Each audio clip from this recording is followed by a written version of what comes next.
Praise the lord. దేవుని పరిశుద్ధమైన నామమునకు మహిమ కలుగును గాక. మీకు అందరికి ప్రభు పేట హృదయపూర్వకమైనటువంటి వందనాలు తెలియపరుస్తున్నాను. నేటి వాగ్దానం సామెతల గ్రంథం 16వ అధ్యాయం 7వ వాక్యంలో, ఒకని ప్రవర్తన యెహోవాకు ప్రీతికరమైనప్పుడు ఆయన వాని శత్రువులను సహా వానికి మిత్రులుగా చేయును. అవునండి, మన ప్రవర్తన, ఒకని ప్రవర్తన అంటే మీ ప్రవర్తన అనగా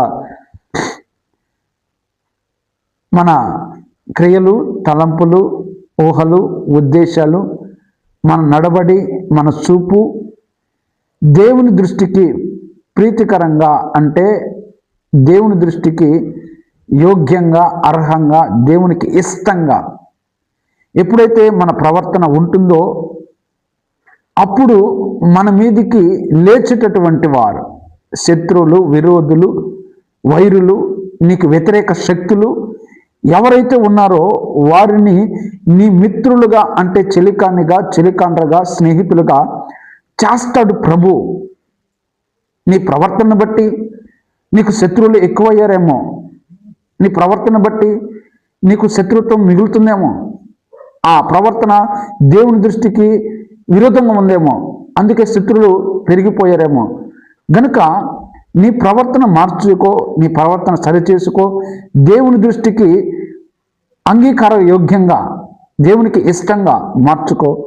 దేవుడు నీపై తన దృష్టి ఉంచి ఎవరైతే నీ పనిలో, నీ ఉద్యోగంలో, నీ వ్యాపారంలో, నీ నీ జీవనోపాధిలో నీకు శత్రువులుగా తయారయ్యారో వారందరూ నీకు మిత్రులుగా, స్నేహితులుగా మార్చబడతారు. ఎప్పుడు అంటే దేవుని దృష్టికి నీ ప్రవర్తన యోగ్యంగా ఉన్నప్పుడు, దేవునికి ఇష్టంగా ఉన్నప్పుడు.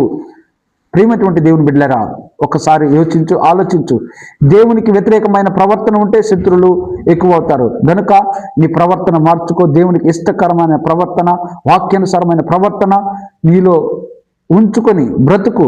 అప్పుడు ఎవరైతే నీకు మహా అవరోధంగా ఉన్నారో, శత్రుత్వంగా మిగిలారో, ఆ శత్రులందరూ నీ ఎదుట నీ స్నేహానికి వచ్చేటట్లు దేవుడు చేస్తాడు, చేయును గాక.